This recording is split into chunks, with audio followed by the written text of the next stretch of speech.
Well, everyone, I come to you from underneath the escape because I have some pretty exciting news. We, if you look right here, have a transfer case.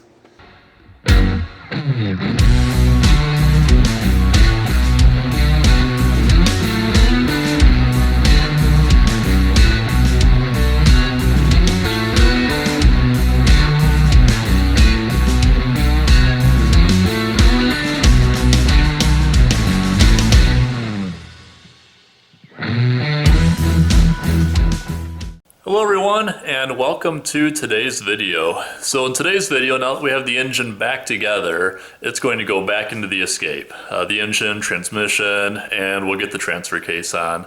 And today, you're gonna see this thing run, and I know that because it's actually back together already, and I've been driving it. So this video is a little bit of catch up. But one thing I've been thinking about is that the escape needs a name. I think it'd be fun to call it something since it's becoming more of it's going to be an off-road, adventure kind of a vehicle to go out and have fun with my friends. On the Jeep, some of the special editions, they say stuff like Rubicon or things like that on the fenders. So I'm kind of thinking I should name it and maybe put a decal on the fenders with the name. So what do you think it should be? Maybe leave me something in the comments, different name ideas. One thing I've been thinking about is the Mudscape, because it's going to be out in the mud and it's an escape, so the Mudscape. So what do you think of that? Let me know. But anyhow, let's get to the video and get this thing back together and see how it drives.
Well, I've got 3 out of the 4 mounts on, and for the 4th mount up front, I actually had the transmission or the engine hoist connected to where that mount would mount. So I'm ready now to pull the engine hoist out of the way. I've got a floor jack underneath supporting the engine, plus 3 mounts supporting the transmission and engine. So at this point I can pull this out and get my 4th mount in, and then the engine is technically in. Well, the engine and transmission, it's in. A lot of stuff to bolt on yet, but this is a huge milestone, so almost there.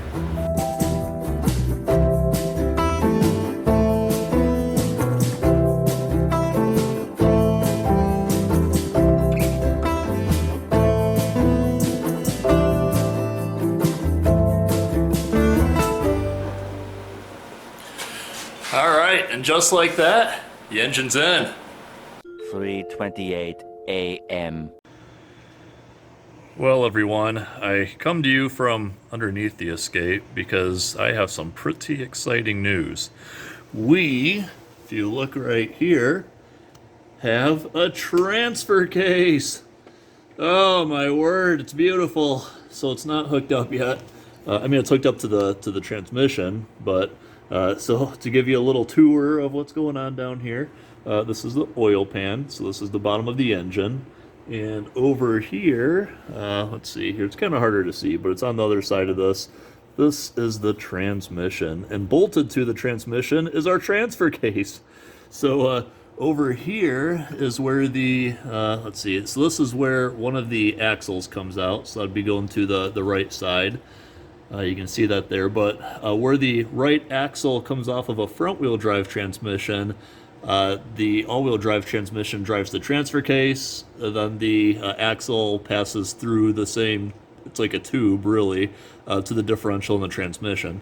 So with the transfer case connected, that means that back here, we now have a place, let's see here, to bolt a drive shaft. So we are so close now. This isn't running yet. I still need to hook up a ton of stuff underneath and above. But some of the big parts are getting in, and I'm just so excited that we have a transfer case in here. And on the, let's see, back end over there, you can see that we do not have a differential either. So even when I do get this all together, I'm gonna have to take the rear end apart and put a differential in there, and that'll be a job for another weekend. But soon here, this will be back together and at least running in front wheel drive and ready to bolt a drive shaft to. So thanks for watching. Please leave a comment. If you think this is an interesting project, give the video a like, maybe even subscribe, and soon here we're going to be driving this thing and testing it out with four-wheel drive. So stay tuned. All right, everyone. So I'm making solid progress on getting this back together. So underneath, I've got the transmission and engine and transmission. I got the PTU on. I put the rear catalytic converter / exhaust manifold back on, which really makes for boring video. So it's just hanging it up there and putting some nuts on to hold it. So, but on the ground here, I'm about to put the axle shaft back in. Now that I have the transmission and the PTU in, and I want to show you the difference here on some of these parts. So this is the right-hand side axle shaft. You can see it's kind of long because it's going past the engine all the way over to the transmission. And this is the axle that came out for front-wheel drive, and you can see that from here on it's exposed, it's dirty. This is the only part that really goes into the transmission, and there's a seal on the transmission right here that keeps all the dirt out, fluid in. Whereas this axle shaft, you can see that obviously, like from here forward, they're pretty much the same. You can see that there's a little area here where a seal rides on that, but then this part is all inside the PTU. So there's no oil or anything on this part. There's an oil seal here. In fact, I replaced that seal on the PTU before I installed it. Then there's just like a dust boot over on this end. But one of the other differences here from front-wheel drive to four-wheel drive is the right-hand axle shaft. So another part that I grabbed from the junkyard. So I'll get that axle put back in. I already have the other side together, and from that point I'm hanging the exhaust underneath. I'll replace the oil filter while I'm there, and I think at that point underneath is pretty much back together. So I still have the top end here. I don't have the exhaust manifold back on yet, but I am starting to get this together. Got the starter on, a coolant. I don't know what you would even call that, kind of like a coolant manifold, a whole bunch of hoses connect to that. So I got a few things to put on here yet. Then the battery tray goes back in, the air cleaner assembly goes on, of course the intake manifold has to go back on, a whole bunch of different things to connect electrically still, and some coolant hoses, vacuum hoses, got these hoses. Obviously a lot of stuff comes apart to take this engine and transmission out, but I'm getting pretty close. Hopefully sometime tomorrow I can fire this back up. So a lot of boring things to do yet. I'll get a bunch of that stuff back together, and soon this will be running again. All right, well, we're making really good progress here. I have at this point pretty much the whole underside of the car back together, with the exception of like shields and things like that. And one thing I'm doing along the way here is replacing some parts that are broken out, but also changing the fluids on everything. Of course, the transmission fluid, engine oil and filter, but even the transfer case fluid I'm about to fill now, and the rear diff fluid and all of those things, now's a good time to do all that. And fluids really add up. I think I've probably spent about $150 on oil, transmission fluid, oil filter, PTU fluid, coolant, all that stuff for the engine. But one thing I like to use for differentials and transfer cases and all of those things is this hand pump that goes on top of a bottle, because it's really hard to get up in these tight spaces here to actually fill something. But with this hand pump, I can basically put that tube in there and then just pump it. This is a hard one to pump. This might be a two-hand job. But I can pump this, and it's going to just push the fluid eventually down this tube here. Oh, now whoa, that is some thick fluid. This is a Royal Purple 75-140, so it is some thick fluid. But this also makes it a lot easier as I fill it to fill it slowly and know exactly when it starts to bleed back out of the PTU. You basically fill it up to where that fill plug comes out.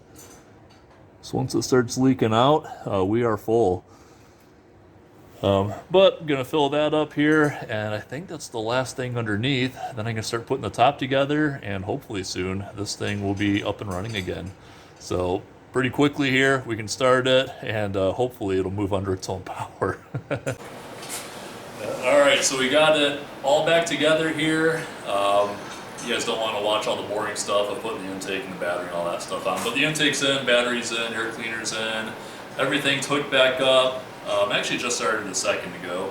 Let me crack the garage door open again. So let's fire this up and check our transmission fluid level. And the most important thing is, does the transmission work? Do the hubs spin? Does the PTU spin?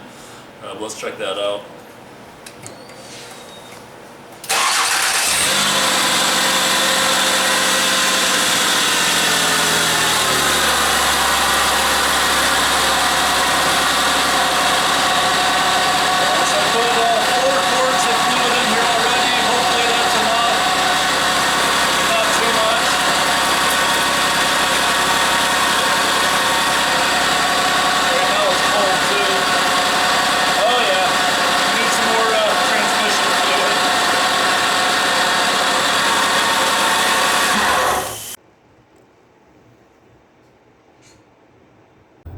Well, hey everyone, I'm out right now for my first drive in the Escape since the transmission replacement.